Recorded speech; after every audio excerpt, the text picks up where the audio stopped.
थोड़ी देर में पीटीसीयूएल की समीक्षा बैठक, सचिवालय में सीएम धामी करेंगे चर्चा, अधिकारियों से कामों का लेंगे फीडबैक। ऋषिकेश कर्णप्रयाग प्रोजेक्ट में तेजी, चारधाम यात्रा होगी अब आसान, सीमांत क्षेत्रों तक पहुंचेगी भारतीय रेल।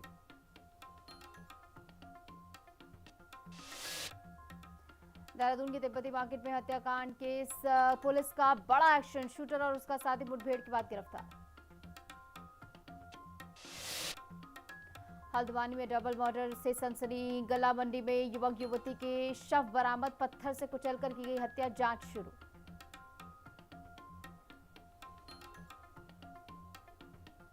नमस्कार, मैं हूं आपके साथ निशु शर्मा और आप देख रहे हैं हिंदी खबर बुलेटिन की शुरुआत करेंगे बड़ी खबर के साथ देहरादून से, जहां पर थोड़ी ही देर में पीटीसीयूएल की समीक्षा बैठक होने वाली है। सचिवालय में सीएम धामी मौजूद रहेंगे और पीटीसीयूएल की बैठक, जहां पर सीएम धामी अधिकारियों के कामों का फीडबैक लेंगे और सीधे तौर पर तमाम जरूरी दिशा निर्देश भी सीएम की ओर से यहां पर जारी किए जाएंगे। तो ये बड़ी खबर हम आपको राजधानी देहरादून से बता रहे हैं। थोड़ी देर में पीटीसीयूएल की बड़ी बैठक होने वाली है, जिसमें तमाम बड़े और वरिष्ठ अधिकारी मौजूद रहने वाले हैं, जहां पर सीएम धामी की अध्यक्षता में बैठक होगी और वो तमाम पहलुओं पर समीक्षा करेंगे। अधिकारियों के कामों का फीडबैक भी सीएम की ओर से यहां पर लिया जाएगा और सीएम अधिकारियों के कामों का फीडबैक लेकर तमाम जरूरी दिशा निर्देश भी यहां पर जारी करते हुए नजर आएंगे। तो ये बड़ी खबर हम आपको बता रहे हैं देहरादून से। थोड़ी देर में पीटीसीयूएल की बैठक होने वाली है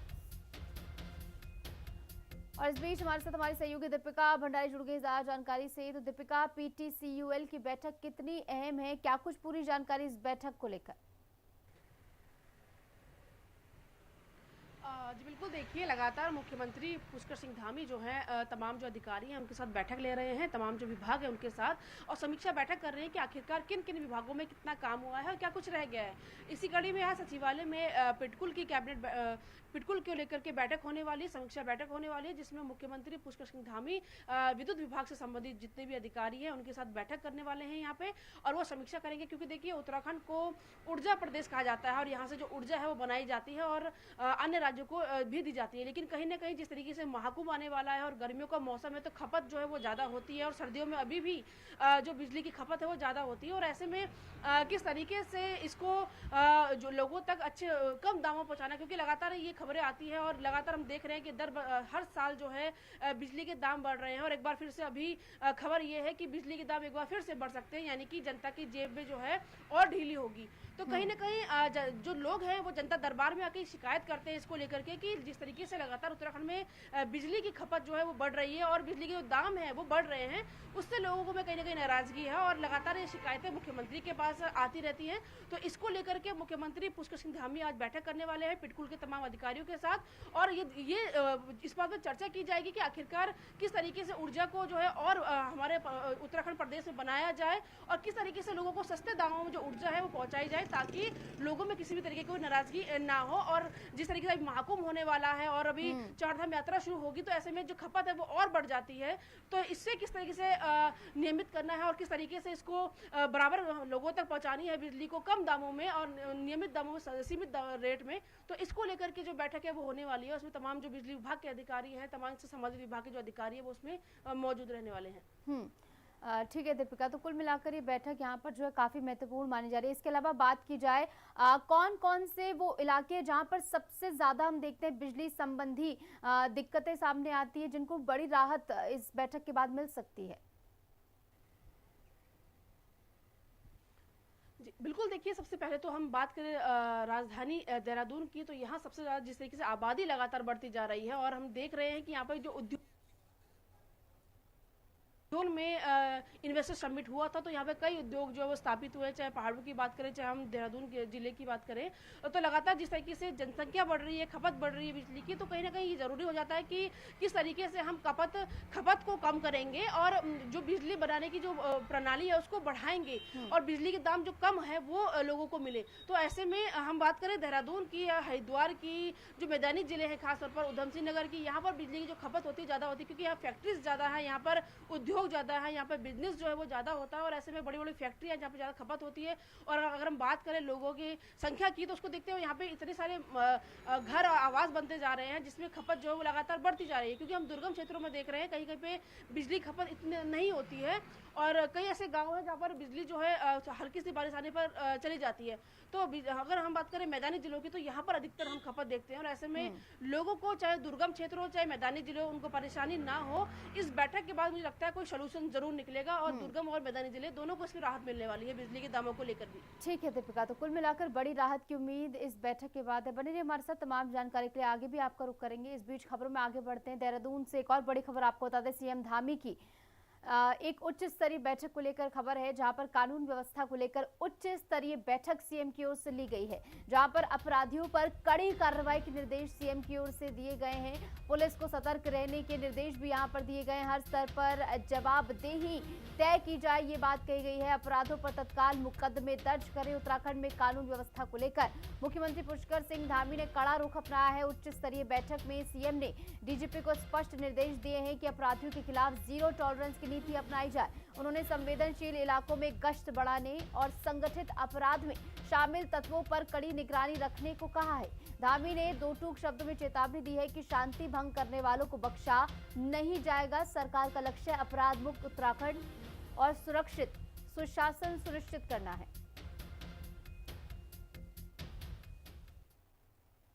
तो वही उत्तराखंड की पहाड़ियों में रेल पहुंचने का सपना अब हकीकत बनने जा रहा है। 125 किलोमीटर लंबी ऋषिकेश कर्णप्रयाग रेल परियोजना का काम युद्ध स्तर पर जारी है। मुख्यमंत्री पुष्कर सिंह धामी ने इस प्रोजेक्ट को राज्य के लिए गेम चेंजर बताया है। इस परियोजना से न केवल चारधाम यात्रा सुगम होगी, बल्कि सीमांत क्षेत्रों में सामरिक मजबूती भी मिलेगी। सीएम ने प्रधानमंत्री का आभार जताते हुए कहा कि इससे रोजगार और पर्यटन के नए द्वार खुलेंगे। साथ ही बादेश्वर कनखल रेल लाइन का सर्वे पूरा होने से कनेक्टिविटी को और विस्तार मिलेगा। ऋषिकेश कर्णप्रयाग रेल परियोजना बहुत तेज़ी से आगे बढ़ रही है और ये 125 किलोमीटर पूरे पहाड़ पर रेल को ले जाने वाली परियोजना है और इससे इस योजना के पूरा होने से जहां उत्तराखंड के हमारे चारों धामों में आने वाले श्रद्धालुओं को, पर्यटकों को बहुत सुविधा होने वाली है। उसके साथ साथ पर्यटकों को भी और साथ में स्थानीय लोगों को भी एक बहुत बड़ी कनेक्टिविटी मिलने वाली है। इससे हमारा रोजगार भी बढ़ेगा, अर्थव्यवस्था भी सुधरेगी और स्थानीय पर्यटन भी लगातार समृद्ध होगा। मैं आदरणीय प्रधानमंत्री जी का, रेल मंत्री जी का धन्यवाद करता हूँ कि तेज़ी से ये परियोजना चल रही है और बागेश्वर टनकपुर रेल परियोजना पर भी तेज़ी से काम चल रहा है। उसका भी सर्वे का काम कंप्लीट हो गया है।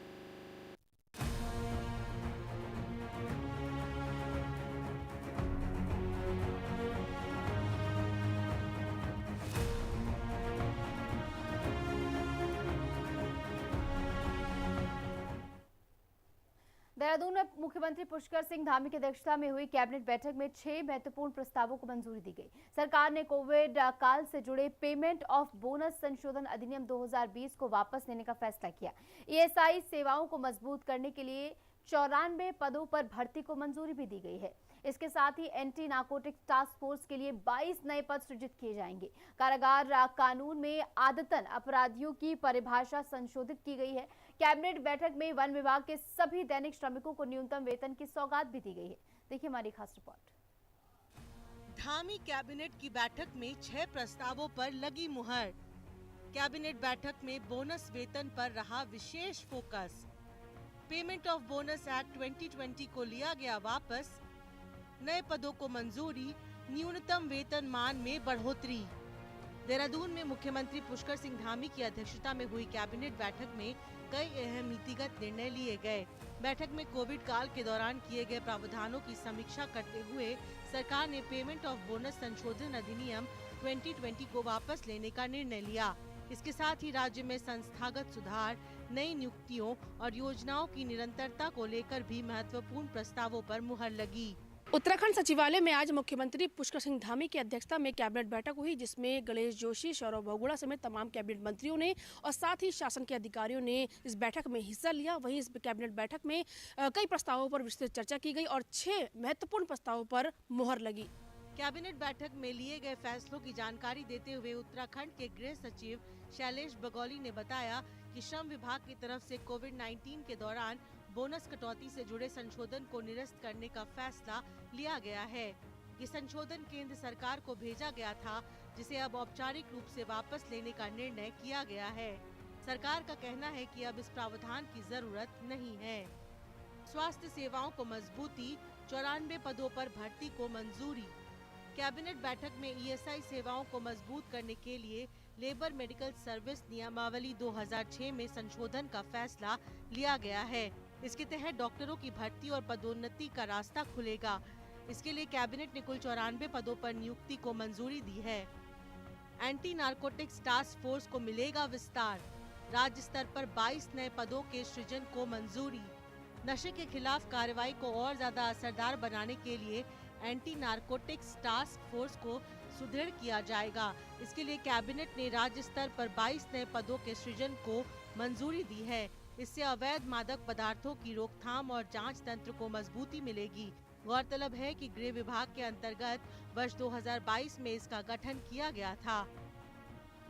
2022 में anti narcotics task force ANTF जिसको बोलते हैं, उसका गठन किया गया था और इसमें ये व्यवस्था दी गई थी कि जो मुख्यालय स्तर पे या जिले स्तर पे या जो हमारी एग्जिस्टिंग फोर्स है पुलिस की, उनके माध्यम से ही इस ANTF में काम किया जाएगा। तो समय समय पे ये महसूस किया गया कि हमें अलग से इसके लिए पद सृजित करके अलग से भी भर्ती हमें करनी चाहिए।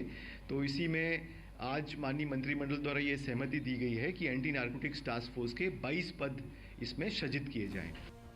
बार बार अपराध करने वाले अपराधियों को लेकर सख्त रुख अपनाते हुए सरकार ने कारागार अधिनियम में संशोधन किया है। हैबिचुअल ऑफेंडर यानी आदतन अपराधियों की परिभाषा को केंद्र सरकार के मानकों के अनुरूप अपनाया गया है। इससे ऐसे अपराधियों की निगरानी और कानूनी कार्रवाई अधिक प्रभावी हो सकेगी। 2024 में हमारा ये एक्ट पास हुआ था।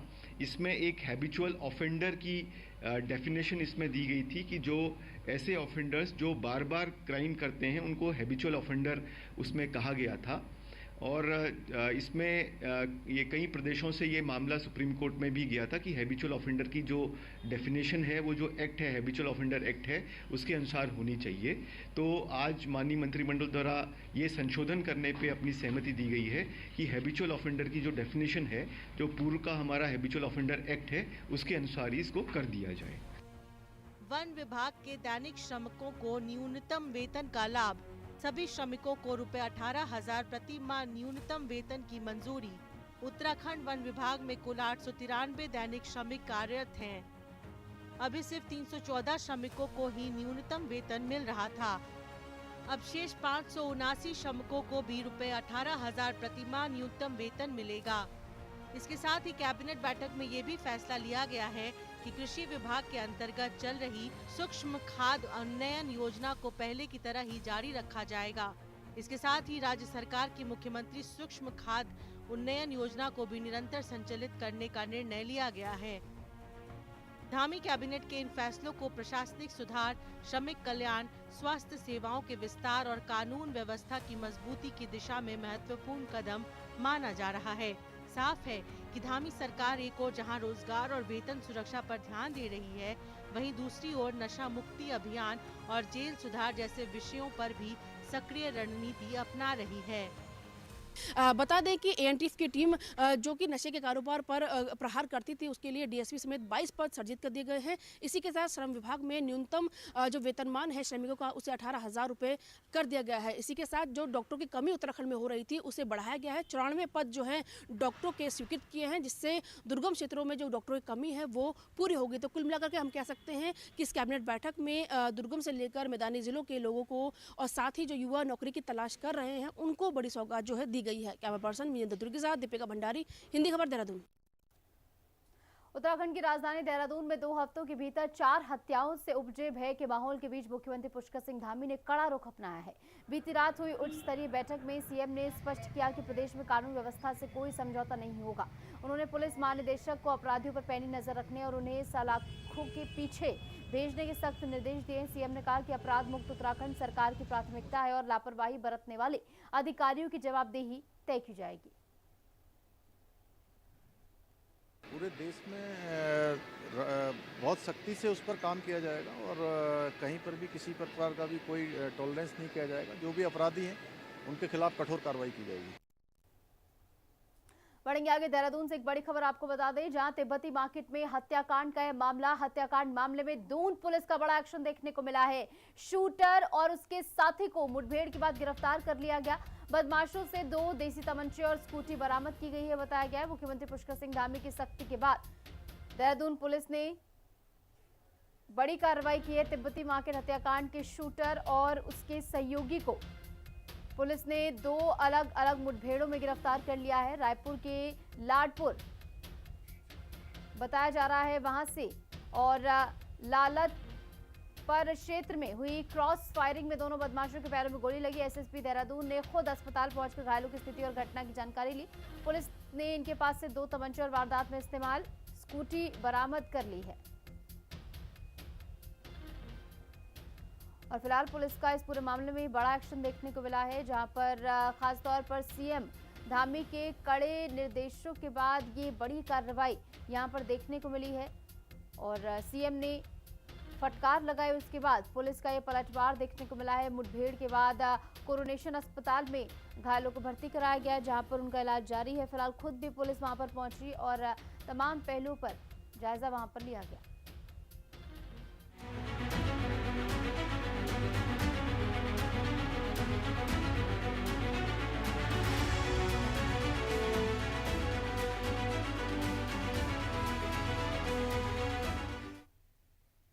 देहरादून के तिब्बती मार्केट में 40 साल के शख्स की गोली मारकर हत्या कर दी गई। देहरादून जिले में 2 हफ्ते के अंदर ये चौथा मर्डर है, जिनमें 3 मर्डर महिलाओं के हुए हैं, जिससे राजधानी के साथ ही राज्य की कानून व्यवस्था पर कई गंभीर सवाल खड़े हो गए हैं।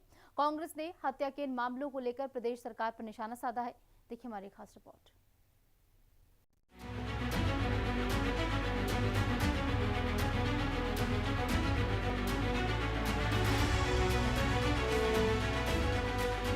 देहरादून में दिन दहाड़े गोली मारकर हत्या, 2 हफ्ते में 4 मर्डर, कांग्रेस का निशाना। राज्य में कानून व्यवस्था ध्वस्त, कांग्रेस बोली।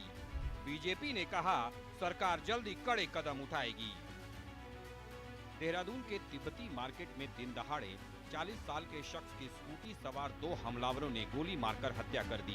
राजधानी के भीड़ भाड़ वाले इलाके में हुई घटना से हड़कंप मच गया। वारदात की सूचना मिलते ही पुलिस मौके पर पहुंची और मामले की जांच शुरू की। शुरुआती जांच के बाद पुलिस पारिवारिक विवाद के कारण हत्या की आशंका जाहिर कर रही है। पुलिस का कहना है कि हत्यारों को जल्दी गिरफ्तार किया जाएगा। मौके पर पहुंचे आईजी गढ़वाल ने बताया कि हमलावरों की गिरफ्तारी के लिए पुलिस की टीमों का गठन किया गया है। साथ ही लगातार सघन चेकिंग अभियान चलाया जा रहा है। 10:30 बजे एक व्यक्ति अर्जुन शर्मा नामक व्यक्ति यहाँ पे आए थे और यहाँ पे अज्ञात हमलावरों ने उन पे गोली चलाई, तो उनको अस्पताल ले जाया गया और वहाँ पर उनको मृत घोषित किया गया है। तो कंसर्निंग यहाँ पे जिले के एसएसपी साहब यहाँ पे विजिट करके चले गए हैं और यहाँ पर एफएसएल की टीम ने भी यहाँ पर एविडेंसेस जो है उसको कलेक्ट कर लिया है और बहुत जल्दी हम इस घटना का खुलासा करेंगे और जो भी इनके पीछे जो जिम्मेदार जो लोग हैं उनको पकड़ के उनके खिलाफ में कानूनी कार्रवाई करके उनके खिलाफ सख्त से सख्त कार्रवाई की जाएगी। देहरादून जिले में 2 हफ्ते के अंदर ये चौथा मर्डर है। इनमें 3 मर्डर महिलाओं के हुए हैं। 29 जनवरी को विकास नगर इलाके में छात्रा की हत्या, 31 जनवरी को ऋषिकेश में महिला की गोली मारकर हत्या, 2 फरवरी को देहरादून में युवती की धारदार हथियार से हत्या, 11 फरवरी को दिन दहाड़े गोली मारकर 40 वर्षीय शख्स की हत्या। इन घटनाओं से राजधानी देहरादून के साथ ही राज्य में कानून व्यवस्था पर गंभीर सवाल खड़े हो गए हैं। कांग्रेस ने इन मामलों को लेकर प्रदेश सरकार पर निशाना साधा है। कांग्रेस का कहना है कि बीजेपी सरकार के शासन में अपराधी बेखौफ हैं और पुलिस अपराध पर लगाम लगाने की बजाय मुख्यमंत्री के राजनीतिक हितों को साधने में लगी है। वहीं बीजेपी का कहना है कि अपराध की घटनाओं पर सरकार गंभीर है और जल्दी ही बड़े और कड़े कदम उठाए जाएंगे। राजधानी में इस प्रकार के कृत्यों को होना ये इस बात को प्रमाणित करता है कि हमारी बात सही है। अभी भी सरकार जागे, मुख्यमंत्री जी पुलिस महकमे को अपने हित में न लगाकर इस प्रदेश के हितों की रक्षा करने की मंशा रखें। सरेआम जिस प्रकार से उधम सिंह नगर की घटना हुई, जिस प्रकार से यहाँ पर पुलिस लगातार मुख्यमंत्री जी के इशारे पर उनके राजनीतिक हितों को साधने में लगी हुई है, जिस प्रकार से अच्छाई को प्रताड़ित किया जा रहा है, बुराई को प्रोत्साहित किया जा रहा है, ये उसी का परिणाम है कि आज पूरे प्रदेश की कानून व्यवस्था खत्म हो गई है। महिलाओं के प्रति अपराध बढ़े हैं। अपराध पे अपराध हो रहे हैं, जो हमारे लिए चिंता का विषय है और सरकार इस बात को लेकर बहुत गंभीर है और कोई न कोई बड़े और कड़े कदम उठाए जाने की आवश्यकता है ताकि इस प्रकार की घटनाओं की पुनरावृत्ति न हो।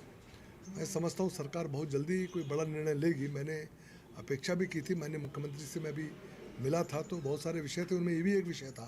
सीएम पुष्कर सिंह धामी ने राज्य में अपराध पर लगाम के लिए पुलिस को कड़े कदम उठाने के निर्देश दिए हैं, लेकिन देहरादून जिले में ताबड़तोड़ हत्या की वारदातों से पुलिस की कार्यप्रणाली पर सवाल खड़े हो रहे हैं, जिसे लेकर कांग्रेस जहां सरकार को घेर रही है, वहीं बीजेपी बड़े कदम उठाने की जरूरत बता रही है। अब देखना होगा कि धामी सरकार क्या बड़े और कड़े कदम उठाकर देवभूमि की चरमराती कानून व्यवस्था में सुधार करती है। देहरादून से संवाददाता दीपिका भंडारी और शुभांगी भट्ट के साथ ब्यूरो रिपोर्ट, हिंदी खबर। ऋषिकेश में महाशिवरात्रि के अवसर पर नीलकंठ महादेव मंदिर में उमड़ने वाले लाखों श्रद्धालुओं की सुरक्षा के लिए पुलिस ने मोर्चा संभाल लिया है। सीओ श्रीनगर अनुज कुमार के नेतृत्व में पुलिस बल ने पैदल और मोटर मार्ग का बारीकी से निरीक्षण किया है। सुरक्षा व्यवस्था पुख्ता करने के लिए 150 अतिरिक्त पुलिस कर्मियों और पीएसी की 2 कंपनियों को तैनात किया गया है। श्रद्धालुओं की सुविधा के लिए पार्किंग और ट्रैफिक प्लान तैयार है। ड्यूटी पर तैनात जवानों को श्रद्धालुओं के साथ मधुर व्यवहार करने और संयमित रहकर सेवा करने के सख्त निर्देश दिए गए हैं। हमारी टीम द्वारा और प्रशासन की संयुक्त टीम द्वारा रूट का भी निरीक्षण किया गया। साथ ही साथ जहाँ पर चोक्स पॉइंट है वो देखे गए, साथ ही पार्किंग की व्यवस्था और यात्रियों के लिए सुविधाएं, उनका मूलभूत सुविधाओं का निरीक्षण किया गया और मंदिर प्रांगण की व्यवस्थाओं का भी जायजा लिया गया।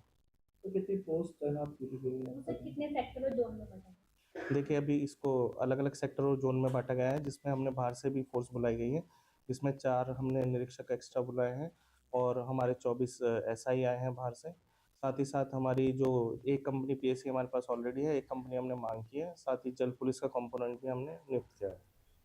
और इसी के साथ हमारे इस खास बुलेटिन में इतना ही। आप देखते रहिए हिंदी खबर। नमस्कार।